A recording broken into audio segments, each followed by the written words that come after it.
అందరికీ నమస్కారం. అందరూ బావుండాలని ఆ పరమేశ్వరుని మనస్ఫూర్తిగా కోరుకుంటూ, ఈరోజు నేను కాత్యాయని వ్రతం వీడియో షేర్ చేయబోతున్నానండి. ఎందుకంటే వివాహం జరగక చాలామంది బాధపడుతూ ఉంటారు.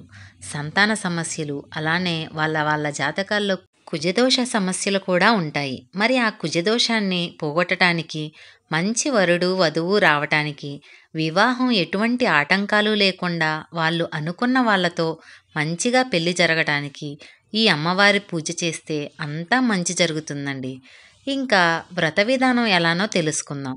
ముందుగా మనం వ్రతం చేసుకోవాలంటే ఏర్పాట్లు చేసుకోవాలి కదా. కలశం కోసం కొబ్బరికాయ కంపల్సరీగా కలశం పెట్టాలండి. అందుకోసమే కలశం కోసం కొబ్బరికాయ, వెండి చెంబు లేదా ఇత్తడి చెంబు లేదా రాగి చెంబు, స్టీల్ చెంబు అయితే పెట్టకూడదండి. ముఖ్యంగా ఈ పూజలో వాడవలసింది పసుపు కొమ్ము. ఈ పసుపు కొమ్ముకి ముఖ్యంగా 9 దారాలు పసుపు రాసి పసుపు కొమ్ము కట్టి రెడీ చేసి పక్కన పెట్టుకోవాలి. అలాగే పూజ కోసం ఒత్తులు, పసుపు వినాయకుడు లేదంటే విగ్రహం ఉంటే మీరు విగ్రహం కూడా పెట్టి పూజ చేసుకోవచ్చు. అలాగే అమ్మవారికి ఎరుపుకు సంబంధించినవి వాడతాం కాబట్టి దానిమ్మ గింజలు, అలాగే ముఖ్యంగా చేయవలసింది అప్పాలు. అప్పాలతో పాటు 7 చెరుకు ముక్కలు అమ్మవారికి నైవేద్యంగా పెట్టాలి. చెరుకు ముక్కలు లేని వాళ్ళు బెల్లం ముక్కనైనా పెట్టొచ్చు. అలాగే వస్త్రం ఎరుపు రంగు అక్షంతలు మాత్రమే ఈ పూజకు వాడాలి. ఈ ఎరుపు అక్షంతల కోసం కొంచెం బియ్యం తీసుకొని కుంకుమ వేసి, కొంచెం ఆవు నెయ్యి లేదా నూగుపప్పు నూనె ఏదో ఒకటి వేసి అక్షంతలను కలుపుకోండి. అలాగే అమ్మవారికి ఎరుపు పూలు అనేవి ఈ పూజలో వాడాలి. ఇంకా కుందులు, పానకం, చలిమిడి అమ్మవారికి నైవేద్యంగా చెరుకు ముక్కలు మాత్రం దొరికిన వాళ్ళు పెట్టండి, లేకపోతే బెల్లం పెట్టేయండి, సరిపోతుంది. పీఠం ఏర్పాటు చేసుకుని దాని మీద పసుపు రాసి చక్కగా మనం బియ్యం పిండితో ముగ్గు పెట్టి దాని మీద ఎర్రటి క్లాత్ వేసి, అలాగే కలశం మీద కూడా జాకెట్ ముక్క పెట్టాలి. కాత్యాయని అమ్మవారి ఏర్పాట్లు చేసుకోవాలి. కాత్యాయని అమ్మవారు అంటే శివుడి తొడపై కూర్చొని ఉన్న ఫోటో ఉంటుందండి. అదే కాత్యాయని అమ్మవారి ఫోటో అన్నమాట. కాత్యాయని వ్రతం బుక్లో ఇది దొరుకుతుంది. 3 దోసెలు బియ్యం పోసుకొని దాని మీద కలశాన్ని పెట్టి, కలశానికి కూడా గంధం బొట్టు పెట్టి అలంకరించండి. చక్కగా అలంకరించనండి. మనం ఎంత భక్తితో చేస్తే మనకి ఫలితం కూడా అంత చక్కగా ఉంటుందండి. అలాగే 3/4 వంతు వరకు వాటర్ పోసి పసుపు, కుంకుమ, అక్షంతలు, ఎరుపు రంగు అక్షంతలు వేయాలి. అలానే 1 రూపాయి కాయిన్ కూడా వేసేసి ఈ కలశాన్ని రెడీ చేసుకోవాలి. చాలామంది పసుపు కొమ్ము కూడా వేస్తారు లోపల. వేయకూడదండి, బయట పెట్టి ఓ పక్కన ఉంచాలి. అలానే మామిడాకులు పెట్టేసి చక్కగా అలంకరించాలి. మామిడాకులు లేని వాళ్ళు, దొరకని వాళ్ళు తమలపాకులు పెట్టుకొనైనా మనం కొబ్బరికాయని దాని మీద పెట్టుకోవచ్చు. కొబ్బరికాయని కూడా మొత్తం పసుపు రాసి చక్కగా కళ్యాణం బొట్టు పెడితే సాక్షాత్తు ఆ అమ్మవారి రూపమే దానిలో కనిపిస్తుందండి. చాలా అద్భుతంగా ఉంటుంది అలా చూస్తున్నప్పుడు. అలా కలశం మీద ఏర్పాటు చేసుకోవాలండి ఇదంతా కూడా. నేను ముందుగానే చెప్పాను కదండి, జాకెట్ ముక్క ఒకటి రెడీగా పెట్టుకోమని. ఆ జాకెట్ ముక్కని కొబ్బరికాయ మీద పెట్టి మొత్తం రెడీ చేసుకోవాలన్నమాట. ఈ విధంగా కలశం పెట్టుకునే విధానం అయితే ఇదండి.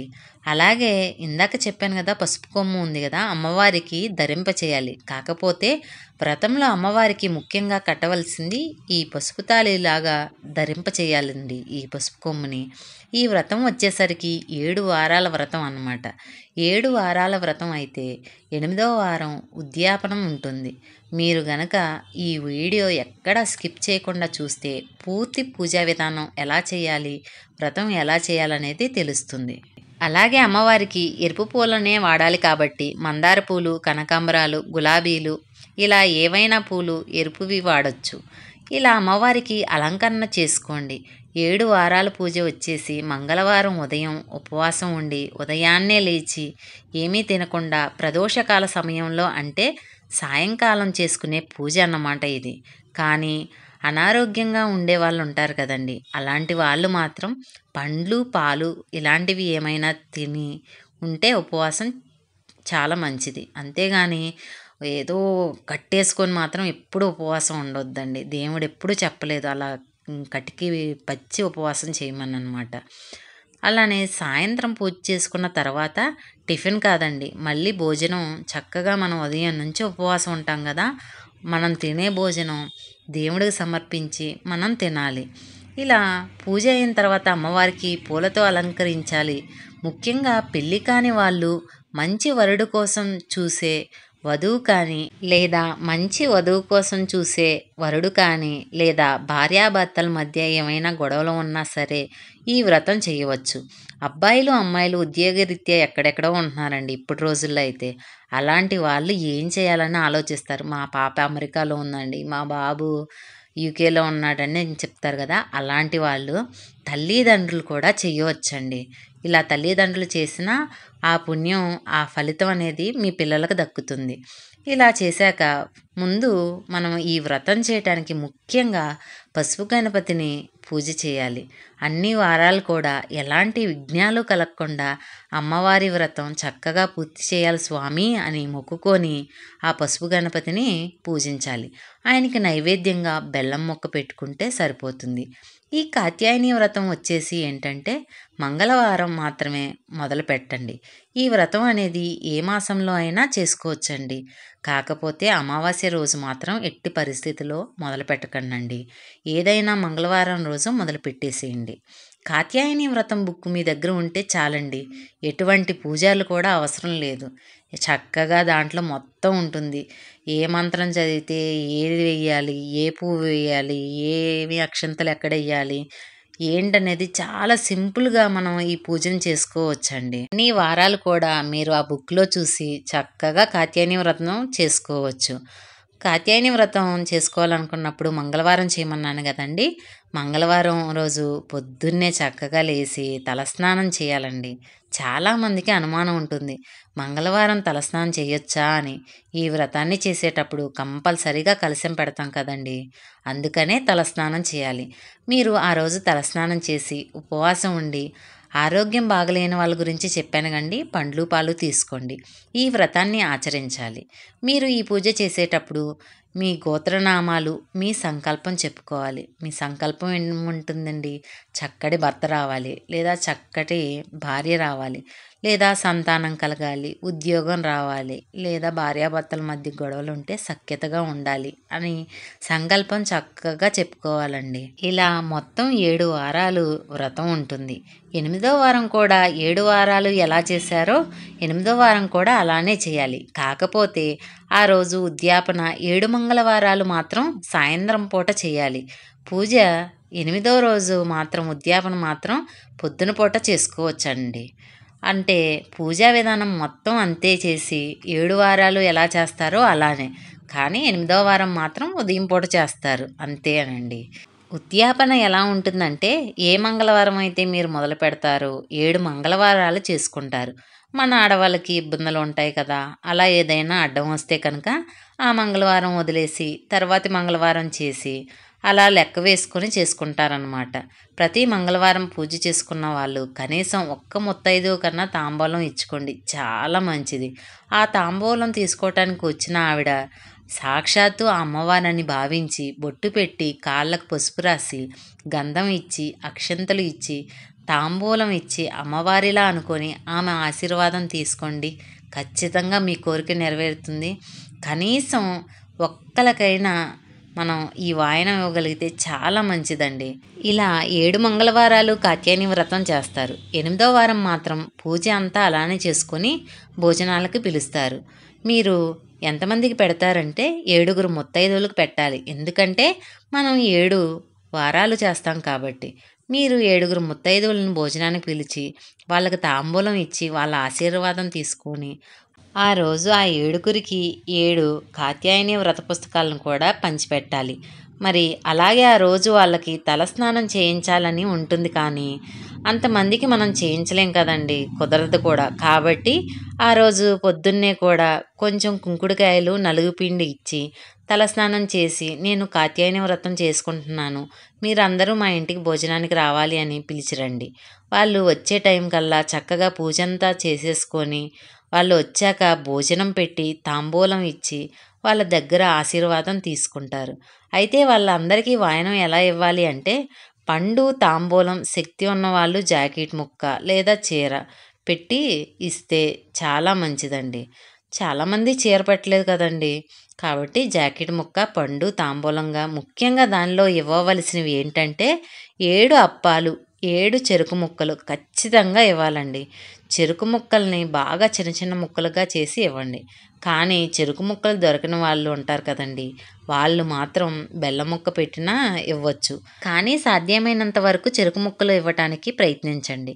మొదటి వారం, రెండో మంగళవారం ఇలా మనం 7 వారాలు చేసుకుంటాం గదా! ఒక్క ముత్తైదువనైనా పిలిచి ఆవిడకి కూడా 7 అప్పాలు, 7 చెరుకు ముక్కలు తాంబూలం ఇచ్చి ఆమె ఆశీర్వాదం తీసుకుంటే చాలా మంచిదండి. మనం అమ్మవారికి కూడా ఇదే పెడతామండి. అప్పాలు 7, చెరుకు ముక్కలు 7 ఇలా అమ్మవారికి గూడా ఎలా పెడతామో ముత్తైదువుకి గూడా అలానే అమ్మవారిగా భావించి ఆవిడకి కూడా 7 అప్పాలు, 7 చెరుకు ముక్కలు తాంబూలాన్ని సమర్పించాలి. అయితే ఈ పసుపు కొమ్ముని అన్ని వారాలు ఈ జాకెట్ పైనే ఉంచాలా? ఏం చేయాలి అంటే కొబ్బరికాయ సహజంగా 7 వారాల మధ్యలో పూజ చేసుకునే వాళ్ళకు నెలసరి అలా వస్తుంది కదండీ! ఆ వారాలు పోతాయి. చాలా వారాలు వాయిదా పడొచ్చు కదా! అన్ని వారాలు ఒకేలా ఉండదు కాబట్టి ప్రతి వారం ఈ కలశంపై పెట్టిన కొబ్బరికాయని బుధవారం అమ్మవారి పీఠాన్ని కదిలిస్తాం గదా! ఆ తర్వాత శుక్రవారం కాకుండా ఏ రోజైనా ఆ కొబ్బరికాయని కొట్టుకొని ఇంట్లో వాళ్ళు వాడుకోవచ్చండి. అలాగే ఆ జాకెట్ ముక్కను అమ్మవారికి సూత్రంలాగా కట్టిన తాళిబొట్టును ఏం చేయాలి అనంటే, ఆ పసుపు కొమ్మును తాళిబొట్టుగా కడతాం గదా! దాన్ని జాకెట్ ముక్కను ఎక్కడ అంటు ముట్టు లేకుండా ఎవ్వరు తాకని చోట్లో జాగ్రత్తగా దాచుకోవాలి. అదే జాకెట్ ముక్కను, అదే పసుపు కొమ్మును మళ్ళీ వచ్చే మంగళవారం పూజ చేసుకునేటప్పుడు వాడుకోవచ్చు. కొబ్బరికాయలను కూడా అలా వాడుకోవచ్చు కానీ, అన్ని వారాలు అన్ని రోజులు కలిసి పెట్టిన కొబ్బరికాయ నిల్వ ఉండదు కదండీ! కాబట్టి మనం పాడైపోతే మళ్ళీ సెంటిమెంట్‌గా ఫీల్ అయిపోతాం కాబట్టి, కొబ్బరికాయను మాత్రం ఏ వారానికి ఆ వారం పక్కన పెట్టేసుకోవచ్చనమాట. జాకెట్ ముక్క మాత్రం ఎన్ని వారాలైతే మనం అన్ని వారాలు పక్కన పెట్టుకొని జాగ్రత్తగా మళ్ళీ అవే వాడొచ్చనమాట. అలాగే బియ్యాన్ని ఏం చేస్తామని అడుగుతారు. కలశం కింద మనం పోస్తాం గదా! ఆ బియ్యాన్ని ఏ వారానికి ఆ వారం మనం నైవేద్యం చేసి చక్కగా ప్రసాదంలాగా అందరం తినొచ్చండి. ఇవన్నీ కూడా ఎప్పుడు కదిలించాలి? ఆ రోజు పూజ చేసుకున్నాక అమ్మవారిని మంగళవారం తిథి కాబట్టి బుధవారం ఉదయం మనం చక్కగా పాలు కాస్త లేదంటే పాలల్లో తేనె చుక్క వేసి నైవేద్యం పెట్టి లేదా పెరుగన్నం అదేనండి దద్దోజనం అంటారు కదా! దాన్ని కూడా పెట్టేసి దీపారాధన చేసేసి బుధవారం అమ్మవారిని కదపొచ్చండి. దీపారాధన కొండెక్కాక అమ్మవారిని తీయాలన్నమాట. చాలామంది కలశాన్ని అలా ఉంచేస్తారు కానీ కలశాన్ని అన్ని వారాలు ఉంచితే అప్పుడప్పుడు కొన్ని అనుకోని సంఘటనలు జరుగుతూ ఉంటాయి కదా! అట్లాంటి పరిస్థితుల్లో మనం తీయలేము. ఎవరు సహాయం ఉండదు. అందుకని మనం ఏ వారానికి ఆ వారం జాగ్రత్తగా కలశాన్ని పెట్టుకోవటం ఉత్తమం. కొంతమందికి పూజా మందిరం వేరే ఉంది అనుకుంటే అలాంటి వాళ్ళు అలా వదిలేసుకొని కలశాన్ని అలా ఉంచేసుకోవచ్చు. కానీ కొబ్బరికాయ మాత్రం మార్చుకోండి వాళ్ళైనా సరే. ఈ కాత్యాయని వ్రతం ఎంత గొప్పదంటేనండి, మనం ఏదైనా అనుకుంటే అది ఖచ్చితంగా జరుగుతుంది. ముఖ్యంగా వివాహం జరగాలని చేస్తే వాళ్ళకి మాత్రం చాలా అద్భుతంగా ఇది పనిచేస్తుంది. భర్త కోసం భార్య చేయొచ్చు, భార్య కోసం భర్త చేయొచ్చు, సంతానం కోసం ఇద్దరు భార్యాభర్తలు చేయొచ్చు. చాలా చక్కగా ఈ వ్రతం చేస్తే ఖచ్చితంగా మనం ఫలితాన్ని చూడొచ్చండి. నైవేద్యంగా పెట్టిన అప్పాలు ఎవరు తినాలి అంటే పూజ చేసుకున్న వాళ్ళు, వాళ్ళ ఇంట్లో కుటుంబ సభ్యులు ఈ నైవేద్యాన్ని తీసుకోవాలి. అప్పాలు, చెరుకు ముక్కలు ఇలాంటివి. ఈ అప్పాలు మాత్రం బయట వాళ్ళకు మాత్రం ప్రసాదంగా ఇవ్వద్దు. ఇంకొక 7 అప్పాలు విడిగా చేసుకొని అవి ముత్తైదువులకు తాంబూలంగా ఇచ్చి ఆశీర్వాదం తీసుకోండి. చాలా మంచిది. 7 వారాల తర్వాత 8వ రోజు ఉద్యాపన ఎలా చేయాలో చెప్పాను కదా! 7గురు ముత్తైదువులను పిలిచి వాళ్ళకి 7 అప్పాలు, 7 చెరుకు ముక్కలు, తాంబూలం, జాకెట్ ముక్క ఇచ్చి వాళ్ళ ఆశీర్వాదం తీసుకుంటే చాలా మంచిది. మనం కోరుకున్న కోరిక నెరవేరుతుంది. ఈ కాత్యాయని వ్రతం మంగళవారం ఎందుకంటే కుజుడు అధిపతి అండి. ఈ మంగళవారానికి మంచిగా వివాహ సమస్యలు తీరుతాయి. అలాగే ఈ పసుపు కొమ్ముని ఏం చేయాలో చెప్పలేదు కదండి. అన్ని వారాలు అయిపోయిన తర్వాత ఆ జాకెట్ ముక్కను తీసేసి తర్వాత మీరు ఎవరైతే పూజ చేసుకున్నారో వాళ్ళు ఆ జాకెట్ ముక్కను కుట్టించుకొని వాడుకోవచ్చు. అలాగే ఈ పసుపు కొమ్మును కూడా అన్ని వారాలు పూజ అయిన తర్వాత ఎవ్వరు తొక్కని చోట పచ్చని చెట్టు మీద వేసేయండి. విన్నారు కదా! కాత్యాయని వ్రతం ఎలా చేసుకోవాలి, మనం ఉపవాసం ఎలా చేయాలి, తాంబూలం ఎలా ఇవ్వాలి, 7 వారాలు ఎలా చేయాలి, నైవేద్యం ఏం పెట్టాలని ఈ వీడియో కనుక మీకు నచ్చితే లైక్ చేయండి, షేర్ చేయండి, సబ్స్క్రైబ్ చేసుకోండి. మరొక మంచి వీడియోతో మీ ముందుంటాను. సర్వే జన సుఖినో భవంతు.